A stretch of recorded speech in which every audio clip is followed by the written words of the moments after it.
Merci d'être sur la télévision Labari pour suivre le journal de ce jour, jeudi 30 septembre 2021. Mesdames, Messieurs, bonsoir et bienvenue à tous. Nous débutons ce journal du mois avec l'éducation. Fini les vacances pour les élèves dans exactement 4 jours. Ces derniers et même leurs enseignants vont reprendre le chemin de l'école donc à compter du 4 octobre prochain. Ce jeudi matin, le gouverneur de la région de Niamey et tous les acteurs de l'école ont effectué des visites dans plusieurs établissements scolaires de la région. Objectif, c'est de s'enquérir du niveau des préparatifs de cette rentrée. Le résumé. S'assurer du niveau des préparatifs de la rentrée scolaire 2021-2022 qui aura lieu le 4 octobre prochain sur l'ensemble du territoire national. C'est le but de cette visite terrain ce jeudi du gouverneur de la région de Niamey, du directeur régional de l'éducation nationale, des représentants des parents d'élèves et ceux de la section lycée et collège, le représentant du Lausanne, bref, tous les acteurs de l'éducation. Ainsi, plusieurs établissements scolaires et de l'enseignement professionnel et technique des arrondissements communaux Niamey 1, 2 et 4 ont été visités. Le centre de formation professionnelle CFPP, l'école aéroport victime de l'incendie en avril dernier, l'école Sagagourou, l'école Anza Mokwara, l'école Baba Fandou de la francophonie et l'école primaire de Tendibia. Dans tous ces établissements visités, les responsables et le personnel s'activent pour permettre aux élèves et aux enseignants d'effectuer une bonne rentrée le 4 octobre. En plus des établissements scolaires, l'atelier de fabrication des tables-bancs ici dans l'enceinte de la mairie garage a reçu également la visite de cette délégation. Ici, sur une commande de 1000 tables-bancs de la ville de Niamey, 600 sont déjà disponibles.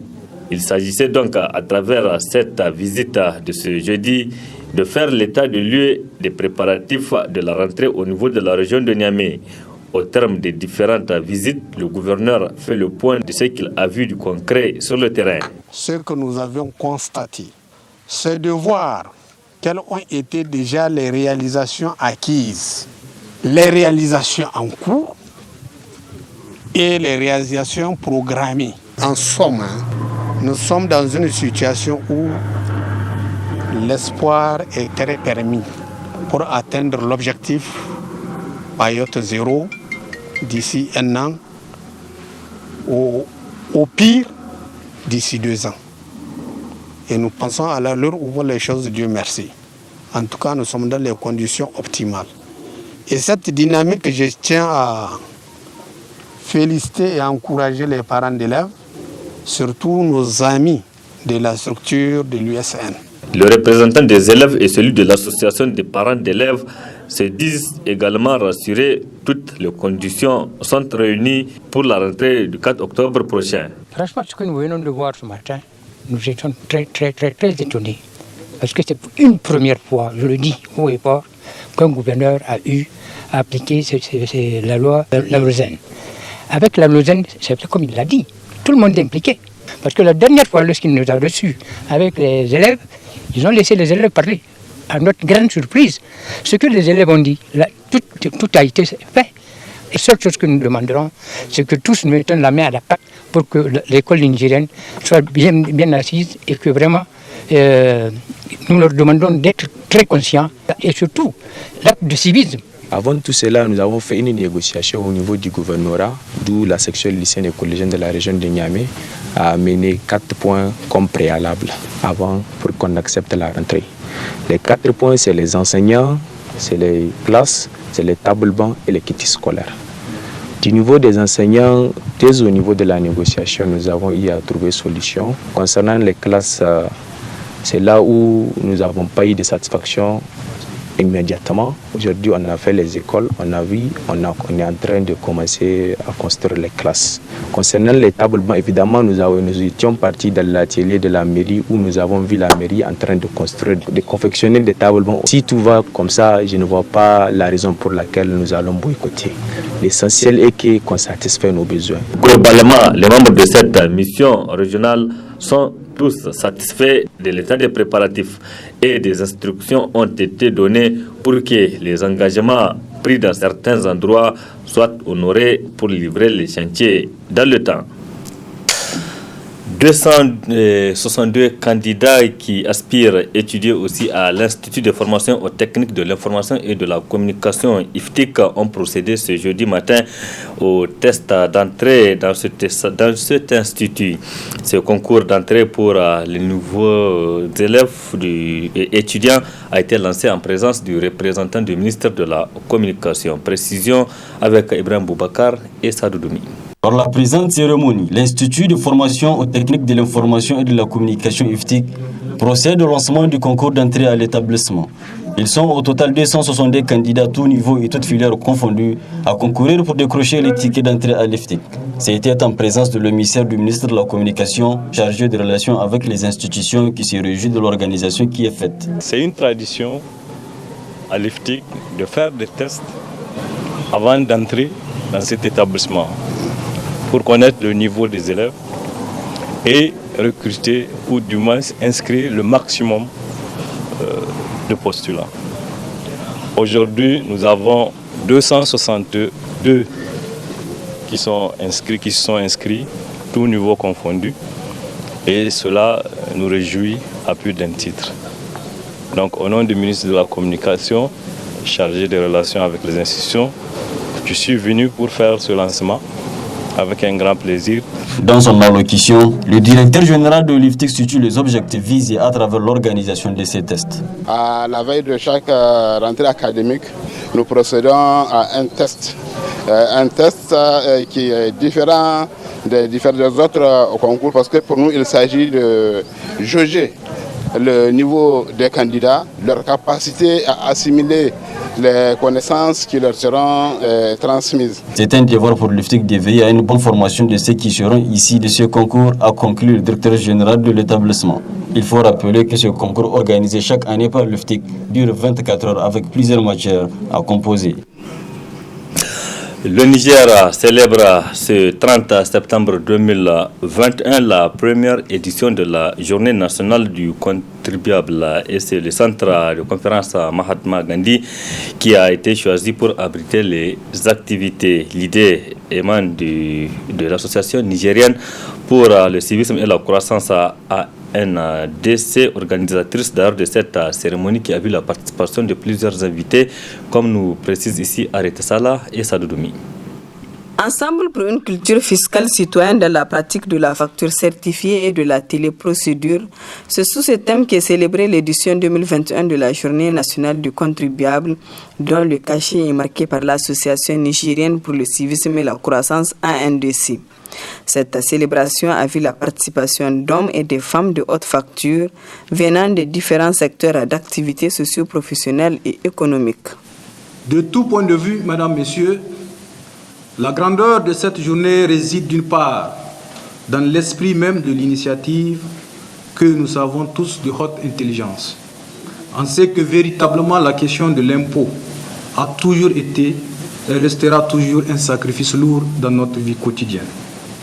Au nom de l'idéal d'un vivre ensemble harmonieux. D'autre part, la magnificence de cette journée se trouve dans l'engagement et la volonté du tout nouveau directeur général des impôts.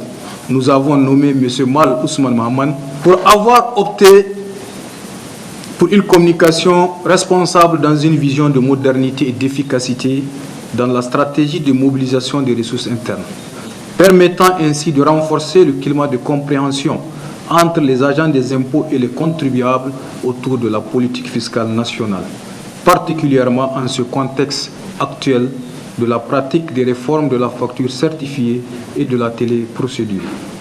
Le président de la Chambre de commerce a, au nom des contribuables, exprimé sa satisfaction pour l'honneur fait à leur endroit pour l'accomplissement de leurs obligations fiscales. Cette journée, qui se veut un ciment de culture fiscale citoyenne, a été une occasion pour le directeur général des impôts de rappeler les réformes de grande ampleur qui sont en cours pour la modernisation des procédures et interactions avec le contribuable, mais aussi pour la simplification de la réglementation fiscale. L'objectif de notre administration est de faire en sorte que les contribuables respectent volontairement la législation fiscale en vigueur et les obligations qui en découlent. La déclaration et le paiement en ligne des impôts est possible à la DGI, comme vous le savez, depuis le mois de novembre 2019. C'est une solution qui facilite l'accomplissement des obligations à laquelle j'invite tous les contribuables à adhérer. Prochainement, le cap sera mis sur le paiement des impôts via le téléphone mobile. La réforme de la facture certifiée, introduite par la loi de finances 2020, et dont la généralisation a été lancée à partir du 1er septembre 2021, vise elle aussi la modernisation des outils de collecte des impôts et taxes par l'administration fiscale. C'est aussi un instrument de modernisation et de bonne gouvernance pour les entreprises. Pour l'État, il s'agit de sécuriser les recettes de la TVA payées tous les jours par les consommateurs à l'occasion de leurs achats de biens et de services. L'Association nigérienne pour le civisme et la croissance ANDC, initiatrice de cette célébration de la journée du contribuable, a décerné un témoignage officiel de reconnaissance au directeur général des impôts pour la confiance et le respect aux partenaires privilégiés qui sont les contribuables. Et puis cette brève qui vient de nous parvenir, le Sahel Sporting Club de Niamey sera en assemblée générale extraordinaire le samedi 2 octobre 2021 au siège du syndicat national des agents de douane SNADA. Une assemblée générale convoquée par un quart des membres du bureau exécutif de ce club, certainement pour statuer sur la gestion du président du bureau de ce club, Issouf Idrissa Di Denissa. C'est un rappel, le dimanche 19 septembre dernier, les supporters de ce club se sont retrouvés au terrain musulman pour rendre publique une déclaration. Dans celle-ci, les supporters ont demandé entre autres le départ du président du club, Idrissa Issoufou Denissa. Nous y reviendrons plus en détail sur cette crise visiblement au bureau du Sahel Sporting Club. Rencontre d'échange ce matin à l'hôtel Gawé de Niamey entre les acteurs humanitaires sur les violences basées sur le genre en lien avec le mariage des enfants. Une rencontre organisée par la plateforme vers la fin du mariage des enfants au Niger. Compte rendu Asma Ousseidou, Nasser Seydou. Rassembler les acteurs praticiens du développement ainsi que ceux intervenant dans le contexte humanitaire au sein et en dehors de la société civile, tel est l'objectif visé à travers cette rencontre d'échange des acteurs humanitaires sur le mariage des enfants, une initiative de la plateforme vers la fin du mariage des enfants au Niger, un phénomène qui continue à avoir des conséquences négatives sur les filles à travers le monde, a précisé le représentant de la plateforme. Des millions de vies sont brisées par les conflits, les déplacements forcés et des catastrophes naturelles et climatiques dans le monde entier. Le mariage des enfants est certes ancré dans l'inégalité entre les genres, mais les événements extérieurs en dehors exacerbent encore cette pratique. Les filles sont confrontées à certaines conséquences les plus graves. Les crises humanitaires dans lesquelles le Sahel est plongé actuellement augmentent le risque du mariage des enfants pour les filles de moins de 18 ans, puisqu'elles impactent l'accès aux services sociaux de base tels que l'éducation et la santé. Pour accélérer le progrès en vue de mettre fin au mariage des enfants, nous devons intensifier notre action dans le cadre humanitaire. Girl Not Bride, GNB, partenaire de la plateforme, salue l'initiative. Nous sommes très heureux que plusieurs d'entre vous ont pu être présents pour cet événement très pertinent. Nous vous remercions de votre disponibilité et nous espérons que cette plateforme vous permettra d'avoir des échanges fructueux qui vous soutiendront dans les travaux que vous menez déjà dans vos secteurs respectifs. Je sais saisir les opportunités pour créer le monde que nous souhaitons, où les filles et les garçons jouissent des mêmes droits, ont les mêmes opportunités, y compris le choix de quand et avec qui se marier. La lutte contre le mariage des enfants, une des priorités du gouvernement, appréciée par l'ambassadrice du Royaume-Uni dans son discours d'ouverture. Le 2 avril, le président Bazoum a parlé d'une façon très frappante de son engagement pour les filles et pour assurer une éducation de qualité pour les filles. certainement avec un œil sur la croissance de la population très forte ici au Niger, mais aussi à l'égard des droits des filles. Si les filles ne se marient pas tellement tôt, si les filles continuent à aller à l'école, elles auront aussi la capacité renforcée de participer à l'économie, de contribuer à l'économie du pays. Notons que cette rencontre de la plateforme vers la fin du mariage des enfants au Niger a été rendue possible grâce à l'appui financier de GNB. Le centre de perfectionnement des travaux publics de l'arrondissement communal Niamey 4 a servi de cadre ce jeudi matin pour les travaux de l'atelier bilan à mi-parcours de la mise en œuvre du programme de renforcement de la famille phase 2. L'atelier est financé par SOS Village d'enfants, nous rapporte Nafisa Yahaya et Nasser Seydou.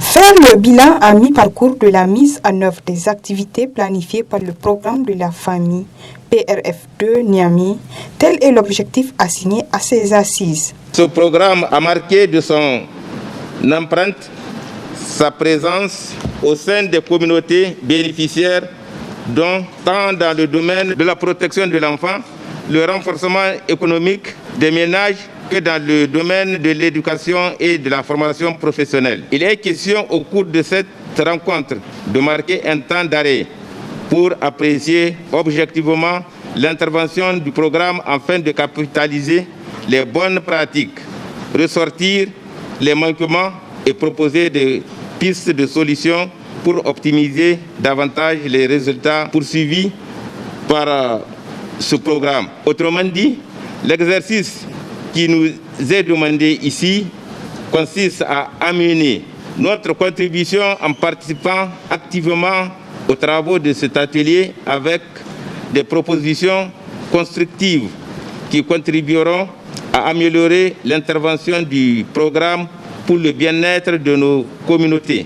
Prenant la parole à cette occasion, le manager de SOS Village Niamey a exhorté les participants à ces assises d'être attentifs au cours de ces échanges. En effet, l'objectif visé à travers cet atelier est de faire le bilan à mi-parcours des activités et partager les résultats de la mise en œuvre du projet avec le bénéficiaire et partenaire. À cet effet, j'invite l'ensemble des participants à cet atelier à suivre attentivement les présentations de mon équipe pour une meilleure appropriation des résultats. J'attends donc de ces travaux des échanges fructueux sur le bilan des activités réalisées dans le cadre de la mise en œuvre du programme de renforcement des familles de Niamey afin de tirer une conclusion sur les leçons apprises et les enseignements tirés. Au regard de la qualité des participants, je ne doute point que les attentes que je viens d'exprimer seront pleinement satisfaites. Pour rappel, le programme de renforcement de la famille PRF2 est financé par SOS Suisse. Il est planifié sur une durée de 3 ans. Sa zone d'intervention est l'arrondissement communal Niamey 4 de la ville de Niamey. Lancement officiel ce jeudi matin à l'hôtel Bravia de Niamey des travaux du cadre national de concertation sur la finance inclusive, une initiative du secrétariat exécutif de la stratégie nationale de finance inclusive avec l'appui du Fonds de l'équipement des Nations Unies au Niger. Faisons le compte rendu avec Hamza Sakou et Ibrahim Abdou. Le cadre national de concertation sur la finance inclusive est un cadre de dialogue et de concertation entre les différentes parties prenantes du secteur de l'inclusion financière. Ce cadre a entre autres objectifs d'identifier les obstacles liés à la promotion de l'inclusion financière, de saisir les opportunités du marché et de promouvoir les innovations. La présente cérémonie se veut le lancement officiel des travaux de ce cadre qu'organise le secrétariat exécutif de la stratégie nationale de finances inclusives. Je me réjouis particulièrement de la présence effective des représentants de toutes les institutions et structures impliquées dans la mise en œuvre de la stratégie nationale de finances inclusives dont notre pays s'est doté en vue de lutter contre la pauvreté et pour une croissance économique plus inclusive. Je me réjouis également de la présence remarquée des représentants des partenaires techniques et financiers et des ONG qui œuvrent inlassablement pour l'amélioration des conditions de vie des populations vulnérables dans notre pays. Votre présence massive à cette première réunion du cadre national de concertation sur la finance inclusive témoigne de votre intérêt et de votre engagement à accompagner le Niger dans la mise en œuvre de cette stratégie.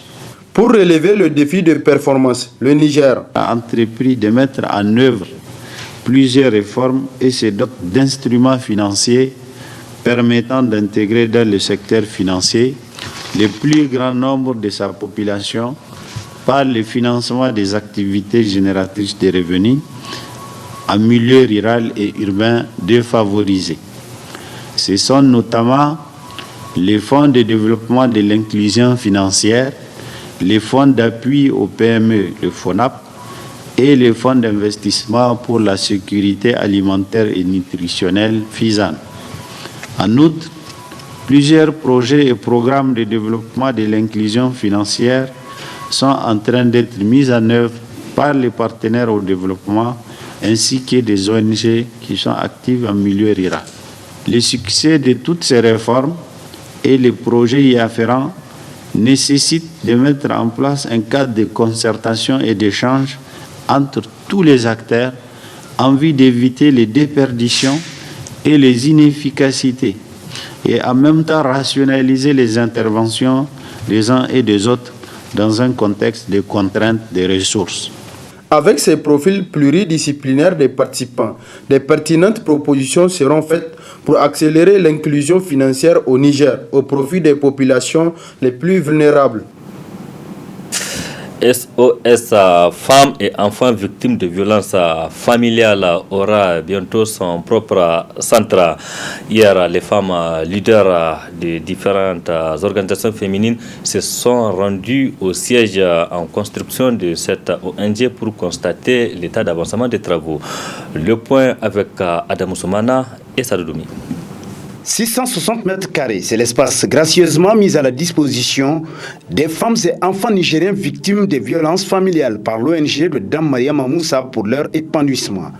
Un cadre dénommé Maison de l'Espoir des survivantes de violences basées sur le genre qui reçoit par la présente la visite des membres des structures féminines, à savoir l'APAC Niger, Kongafen et le RENAFEP, qui ont été éclairés par la première responsable de l'ONG Femmes et Enfants Victimes de Violences Familiales sur le choix du nom de ce lieu et son objectif. Il y a des moments où les femmes sont en situation de danger.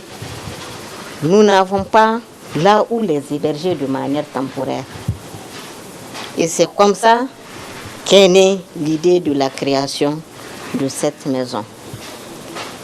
Nous l'avons dénommée Maison de l'Espoir parce que la chancelière allemande, Dr Angela Merkel, lors de la cérémonie de l'attribution du prix,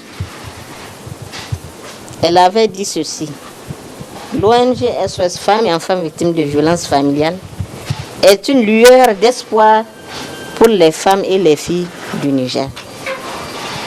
Quand je suis revenue, j'avais réuni mon staff pour leur dire, bon, la maison là s'appellera Maison de l'Espoir. Et nous sommes très ravis de vous accueillir au niveau de la Maison de l'Espoir. Merci infiniment et en espérant que les survivantes trouveront tout l'espoir que nous voulons voir au niveau de ce cadre-là. Ça n'est suivi une visite guidée des lieux par les membres de cette délégation qui n'ont pas manqué de louer cette initiative. Aujourd'hui, nous sommes très satisfaites, sortis de notre visite, pour saluer cette jeune femme, j'ai nommé Madame Mohamed Mariama Moussa, qui a voulu aujourd'hui faire revivre ces femmes survivantes et surtout les animer d'une meilleure condition de vie. Nous profitons aussi pour remercier Angela Merkel qui s'est donnée pour pouvoir contribuer pour la réussite de ce centre.